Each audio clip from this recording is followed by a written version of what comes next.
Hello, everybody. Welcome back to the Boss Rush Podcast, a great place to play games and be better. I'm your host for this extra episode, Corey Derrigan. Alongside me, as always, is the PC muscle race himself, LeRon Dawkins. Hey, what's poppin'? I don't know, man. A lot, I guess. Or nothing. Who knows? You know who is popping? PK Power. Pat Klein. I'm popping with all that extra energy and juice that I get from LeRon.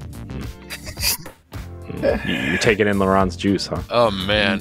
Nice way to turn a phrase, bro. Oh, man. Sorry, LeRon. I interrupted you when I introduced Pat. Oh, no. What I was even trying to say was not even like. Yeah. I've already forgotten. That's the problem. Don't address the class. It's fine. So our extra topic tonight is what is our device family of choice for video games, and why did we pick this family of devices, and what makes the ecosystem special? We all kind of dabble in everything, but I think we all prefer one or the other, right? Or the other. There's four choices technically, I guess. 5, I guess, if you choose mobile, but nobody's choosing that. Pat. What's mine? You're going last. LeRon. Son of a bitch. That's okay. Helps me understand the topic a little better. Corey threw my name out there because he saw I was easily distracted by something. Okay, so this is for people who know me. This is going to be kind of a no-brainer, but the PS3 era of Sony devices, basically. So, like, let's unpack this for a second. The PS3, the PSP, and then various other devices that Sony put out, like Blu-ray players, TVs, and stuff like that. Remember the PlayStation phone? Yep, that too. Yeah. Oh, yeah. The Ericsson. Yeah, device. and then they're like, fuck it, we're just gonna make the Sony Xperius. Yeah. But yeah, the main reason why though is particularly because of one feature that all these things had. And that is the XMB, or better known as the cross media bar like interface. Like, there was something so simple but so cool about that interface for that era of Sony devices that it was wild. I just remember I was like there's no way Sony can fuck up a menu system. And then the PS Vita and the PS4 came out and they fucked it up. Yeah, man. Like, it was so simple. It was so simple monkeys could use it. And you know what? Human beings are glorified fucking monkeys anyway. So, like, why did you fuck it up? Yeah, I don't know. The PS5 one got even more fucked up. I feel like I can't even see what my friends do anymore on PS5. dude, I don't even know. Like, is it at the bottom, and then you press the PlayStation button, and like there's all this extra menu at the bottom, and then the games are at the top? It's like, where's the store? You know, I didn't have that hard of a time coping with the PS5 menu. I did. I still struggle every time I turn it on. Like, I want the PS4 menu back, honestly. I want to see the people's achievements and, their trophies. I miss those. Can you still not look at your friends' trophies? Well, you can look at your friends' trophies, but you gotta go in and, look into your friends' profiles to see the trophies. Oh, it takes too long. Yeah, it used to be just right there. To be fair, it's more convoluted on Xbox than it is on PlayStation. Like, you have to. I'm sure it is. You got to go to it's not even called achievements. It's called like social, and then you have to go through a menu in the social to go to achievements, and then you have to go to compare achievements, and then you have to select your friend. Well, you can click on the menu, go to the little controller thing, and then say see all achievements. Yeah, but it only does your achievements. It doesn't do your friends. No, that's true. So I know how to look at my achievements. You just open up your pants and be like, yeah, that's is my achievement. Yeah, it's the biggest achievement. LeRon, back to bigger when it's excited. Oh God, man. LeRon, PS3. Yeah, but also like okay, so with PS3, right? Sony launched the PlayStation Network, so like stuff like the trophies and stuff showed up and things like that, and then just other cool little interface things happen. Like the one thing that has not changed, since the inception of PSN and trophies, for example, is the sound you get when you unlock a trophy. Like that has not changed, thank God. Yeah, it is one of those pleasing things too, and not because it's pleasing. It's like pleasing in a way that like it kind of soothes you, but it also excites you at the same time. And that's not to say anything's wrong with the Xbox one because I love the boop, boop. I love the one for even for better is the Xbox. one that's less than 10%, and you get that diamond ching. Yeah. It's like this. Yeah. It's like this long, like 3-second jingle. Mm-hmm. Oh, yeah, but good on that one. But yeah, it's just some rather cool stuff. But honestly, just that interface, like it was the easiest thing to just translate it, like whether you're using a TV remote, and yes, this is a Sony television remote right here. Like they don't use it anymore on these TVs though, like actually the new modern Sony menu system is pretty nice, but I feel like it's almost just like every other TV's like media, like remotes, now.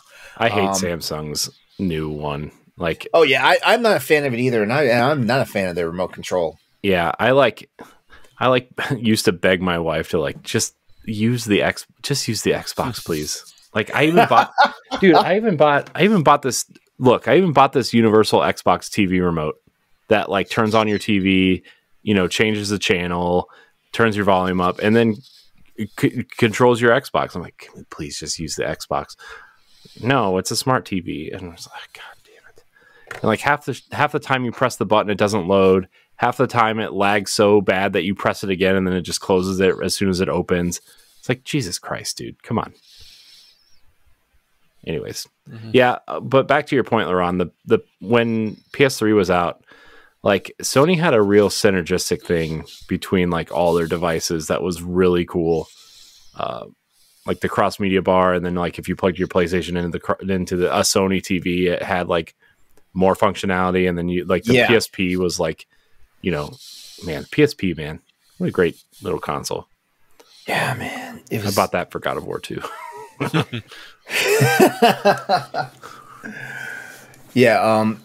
mean, I don't know, like it's like I feel like I throw me more words and I'm just gonna like overcomplicate something that was super simple. I miss it there. And I was running some emulators on my ROG Ally, and I even like reactivated the freaking like XMB for the PS3, and I immediately realized, oh, this is a mistake. I can't do this anymore. Yeah. Do you have a PlayStation 3 emulator on there? Oh yeah. I use the RPCS3. Yeah. So far, let me see. I'm playing Infamous right now on there. The first Infamous game, Burnout Paradise. Even though I don't understand why I put Burnout Paradise on there when I have Burnout Paradise on PC and on the Switch. I don't understand. Because you can take it portable and higher fidelity, LeRon. True. And I've got four games on there so far. Like, but the main reason why I know for sure the main reason why I put Burnout Paradise on there is because it was the first game that came to mind when I was thinking like what what were some of my favorite games back in the PS3 era, and I remember running Burnout Paradise into the ground, to use a very bad driving pun, yeah, like that was super fun. And shit, what else? I can't remember what else I got. Hold on, I'm going through right now. PS3. Infamous, Festival of Blood. The Ratchet and Clank trilogy. Now that's the only one that seems to be giving me some trouble. the Ratchet and Clank trilogy, like it's not playing full speed. And I'm trying to figure out, did I get the fucking European version or something? Because like it's playing at like 15 frames, and I'm like, no, I can't deal with this. Yep. You just got the PC version. That's all. Yeah. The thing about the PlayStation 3 emulator though is like, I don't know if you guys know who Moore's Law is Dead or whatever, but they cover like a lot of tech stuff, and they have been talking about PlayStation 3 emulation on PlayStation 5, and like they say, depending on how developers use the cell processor, every single game has to launch with a separate emulator. Yeah. Which is crazy, man.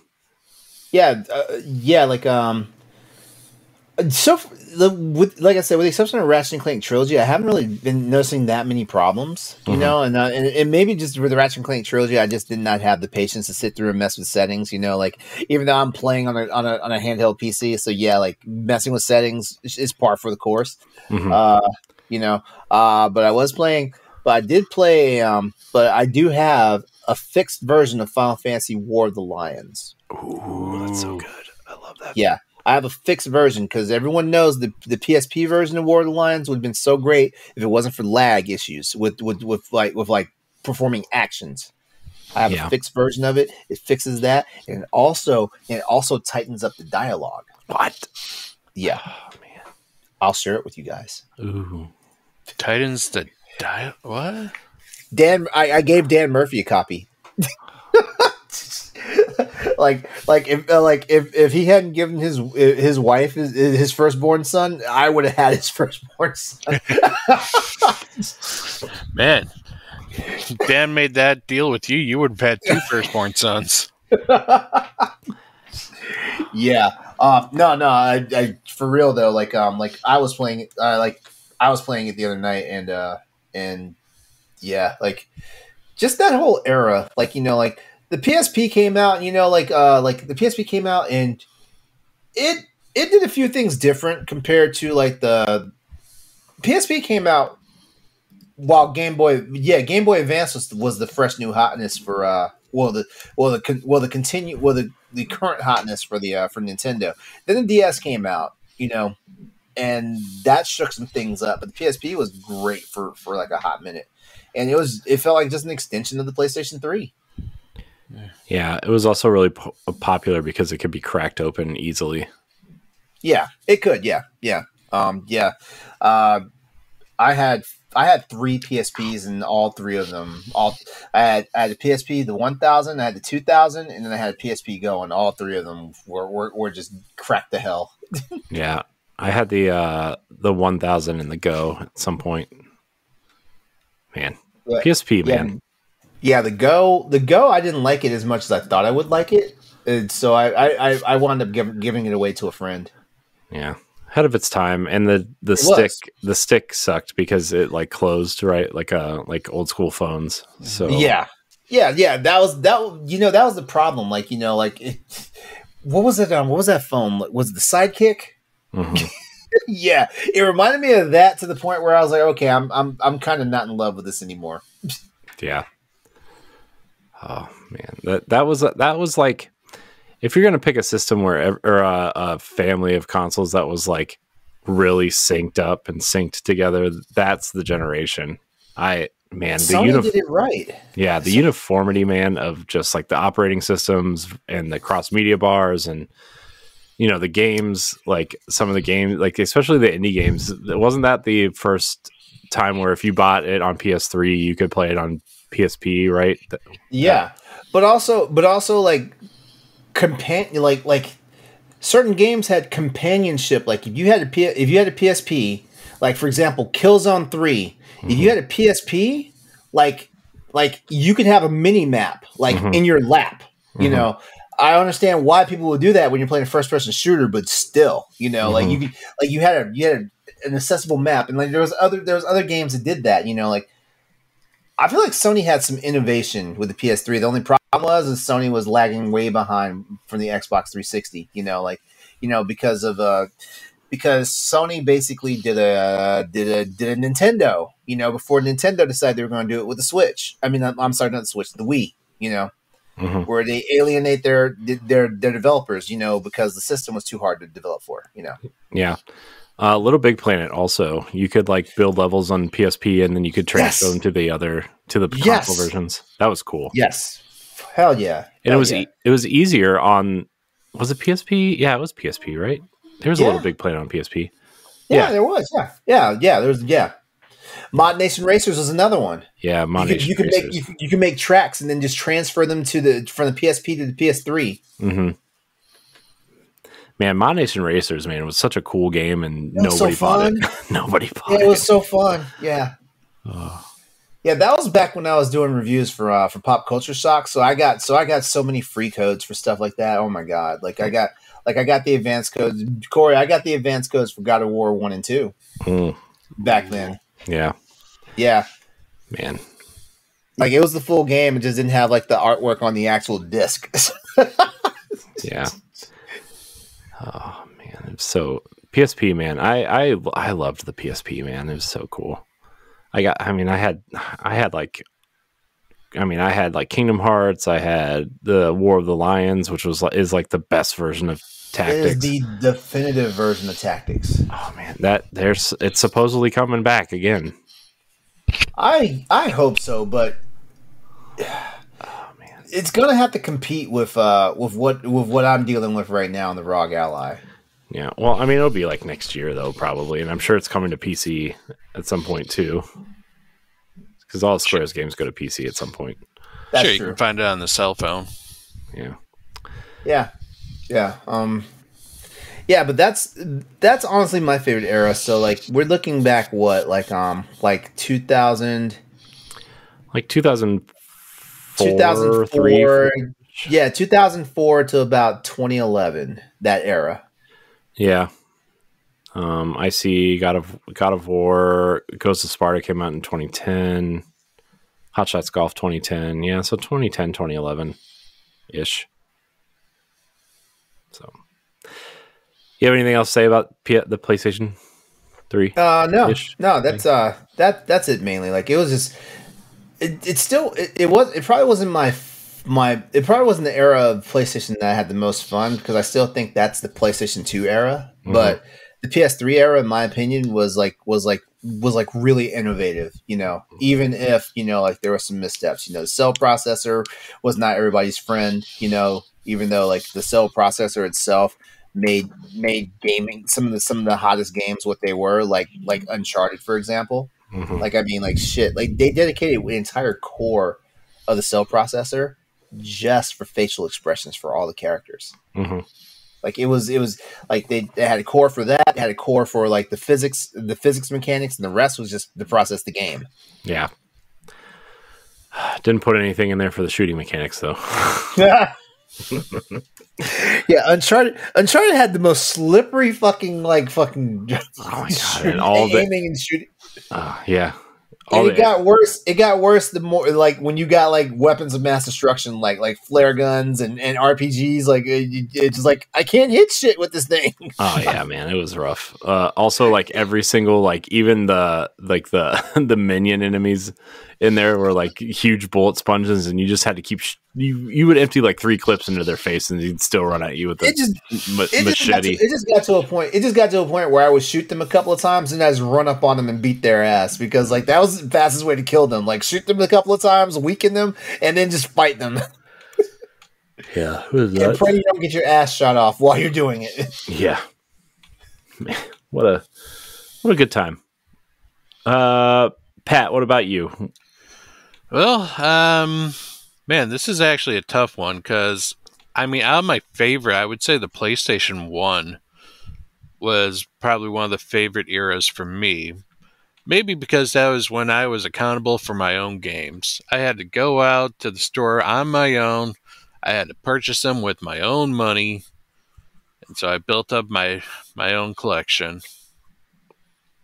I grew up fast those days. But also, there was just a shit ton of RPGs that came out for that. That was the glory days of Squaresoft, Enix, Acclaim, Atlas. if you didn't cut your teeth on JRPGs in that era, like you missed out. Yeah, no, those were good. Those were the pre-rendered background RPGs. You had classics like Legend of Dragoon. You had Give there me were so many Atlas games. give me Xenogears all over again. Yep.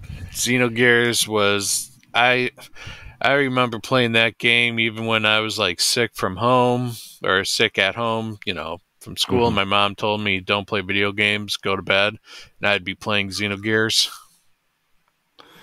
And of course, you had Final Fantasy 7 through 9 and Final Fantasy Tactics and Chrono Cross and Threads of Fate and Brave Fencer Musashi. Oh my god, Threads of Fate. Wasn't that like a kind of like a back end wasn't that kind of a back end prequel to like the Mana series, wasn't it? I think it was made by some of the same people. Yeah. But it wasn't part of that series, like, because Legend of Mana came out that year as well. Like, oh man, I remember that being titled the Summer of Square. Every month, Summer of Square. every month, a new Square Enix game came out. There was it was like Legend of Mana, then it was like Threads of Fate, then it was Chrono Cross, and then it was Final Fantasy 9. And like earlier that year, I think a Parasite Eve came out. I think Parasite Eve 2. And like just there was everything that Square could possibly come out with came out that year.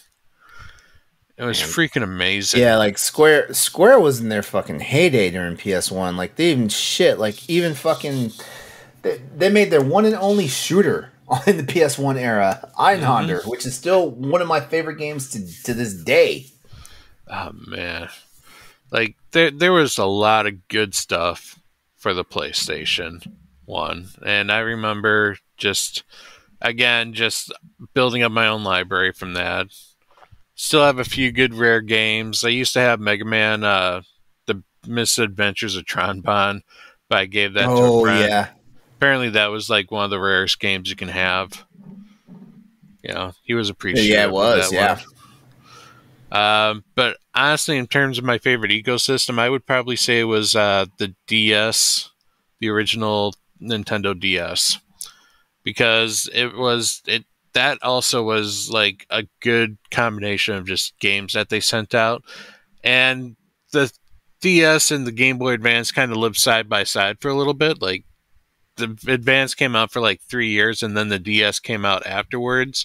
So a lot of the Advance's best games you could play still on your DS because the DS had that slot that you could fit the advanced games in. So there was a lot of options, and it was a great system to like play games on. Dual screen was genius. Having it be a touchscreen at the bottom, even better. Yeah, the DS was great. I didn't have a DS until the DS Lite, but the fact that you could play Game Boy Advance games on it was like that was some cool shit. Yeah, that was such a great idea especially at the time, like when backwards compatibility was like kind of rare. I mean, if you had a PS2, obviously it could play PS1 games, but like Nintendo wasn't backwards compatible on their consoles at that point. Sega was. I don't know what they were doing. Well, I guess Dreamcast was dead at that point, but Xbox was just getting started. So like the DS was like really the only other backwards compatible thing. And when they came out with that third iteration, the DSi, like, and they took that out, I was like, oh man, come on. Come on. But no, Nintendo was like the front runner for backwards compatibility back then, because the Game Boy Advance could play Game Boy Color and Game Boy games. And then the then the Nintendo DS could play Game Boy Advance games. Yeah, I mean the Switch is the first not backwards compatible system Nintendo's had since the N64, so which is crazy. Well, I guess GameCube, but yeah, GameCube. But it's really crazy to think about. That Nintendo was such like the front runner, and now like everybody's paranoid that the Switch won't, or the next console won't be backwards compatible with the Switch. Oh, which apparently was shown behind closed doors at Gamescom. Apparently. Yeah, supposedly. Maybe. We'll see. Yeah. Yeah, man, PS1, man. Like I didn't care about the PlayStation at all, but like there's still some amazing games. Like I really love the Tomb Raider stuff. Jet Moto, man, Cool Borders, Tony Hawk.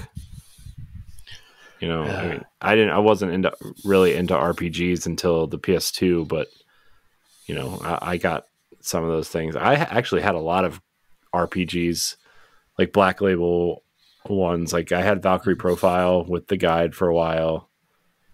I ended up getting rid of it because I had to pay rent. But you know, I did not enjoy Valkyrie Profile when I had it, so I actually I did end up selling it with the guide. A couple of years after, I did double my money on it. Yeah, I think with the guide I made $160 off of it. My guide was not in great condition. Vagrant Story, love Vagrant Story. Yep, that's a good one. You guys already another good one. Yeah, you guys already touched on Xenogears, which was also great. Then you also had Atlas games like Thousand Arms and Persona 2 was on that. The game made no sense because technically it was the second half of Persona 2. So, yeah, that was a weird one.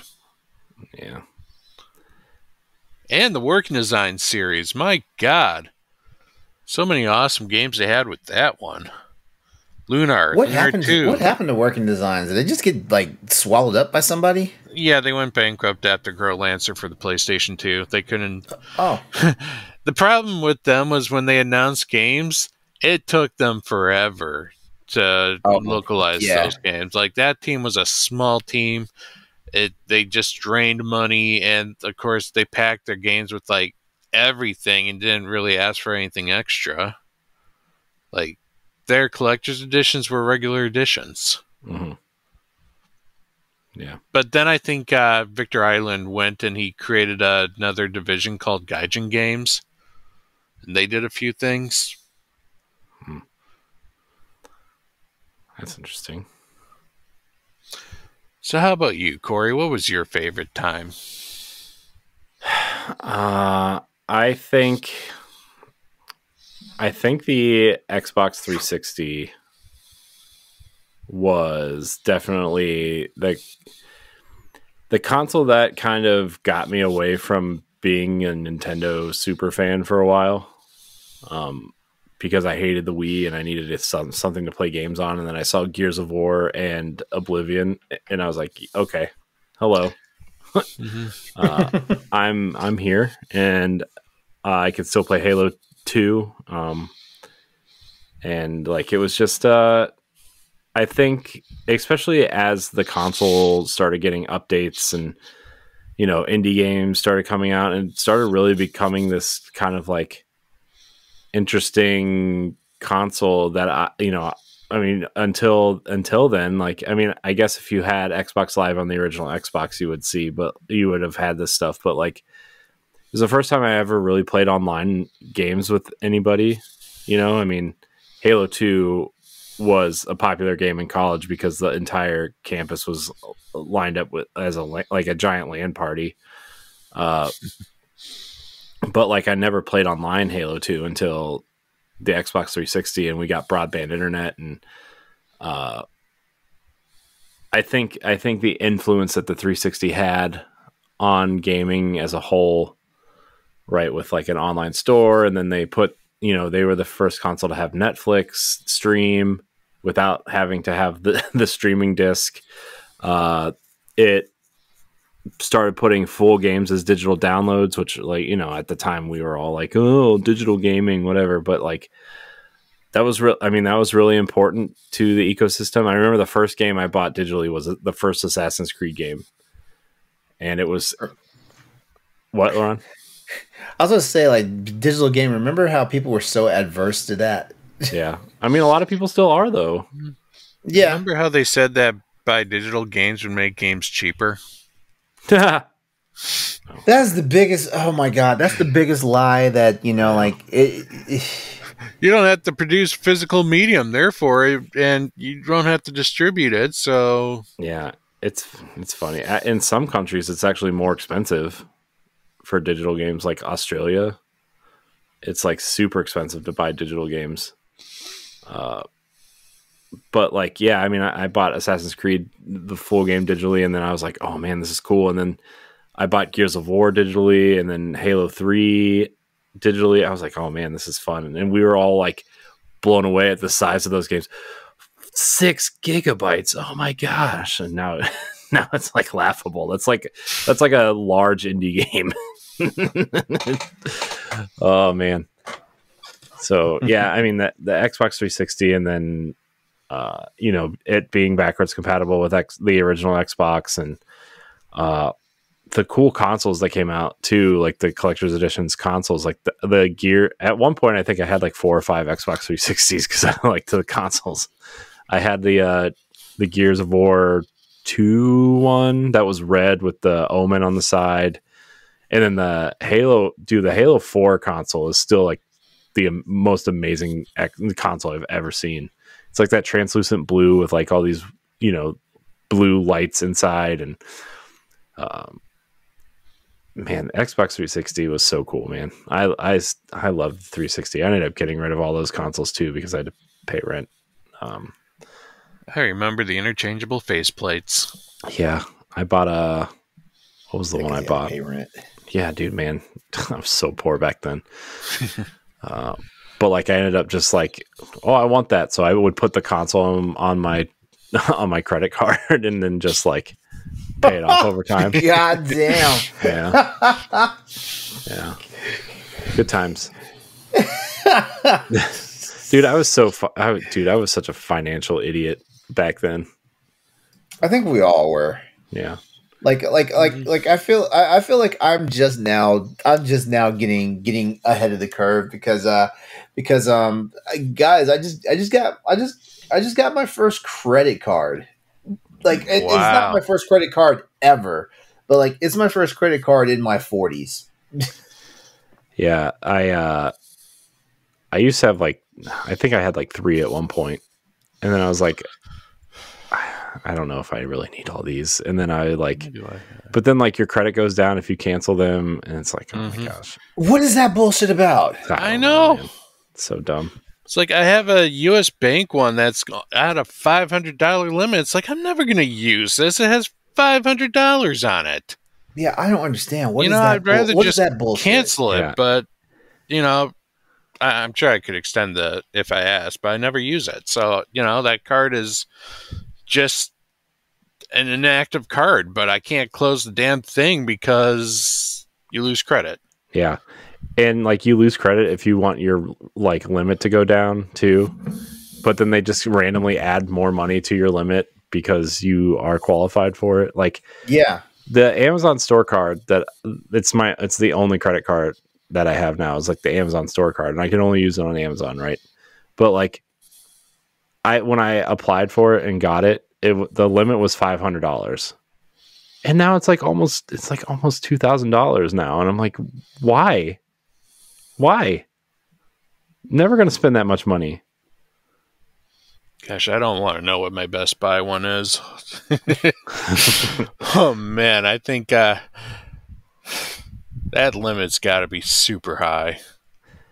Yeah. I mean, when we move, the good thing about that limit though is like I'm going to buy like a pretty nice TV, not like a super nice TV, but like I'm debating on whether I should get some sort of OLED screen, like a smaller OLED, like a 55-inch OLED, or get the one that I have in my living room now that's like $900, but like a 75-inch version of that.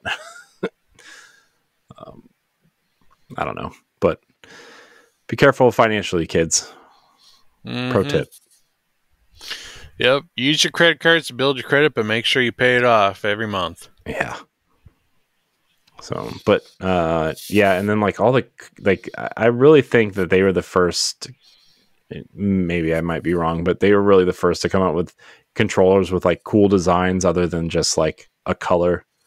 Yeah, I think Microsoft was like that. Yeah, and then like they had those cool silver controllers with the alternating D-pad, where like if you were playing fighting games, you could twist the D-pad and it would like go into like that flat D-pad that fighting games prefer. And then like if you were playing, something else, it would raise it up into like that weird circle D-pad that the Xbox Series controllers have now. I still hate that D-pad. I really prefer the Xbox One D-pad, but although if you're playing 2D platformers, the PlayStation 4's controller has the best D-pad in my opinion. But yeah, mine would be the Xbox 360. Wait, the PS4 had the best D-pad? I love the PS4 D-pad. I think the D-pad legit has not changed at all. Like, PlayStation.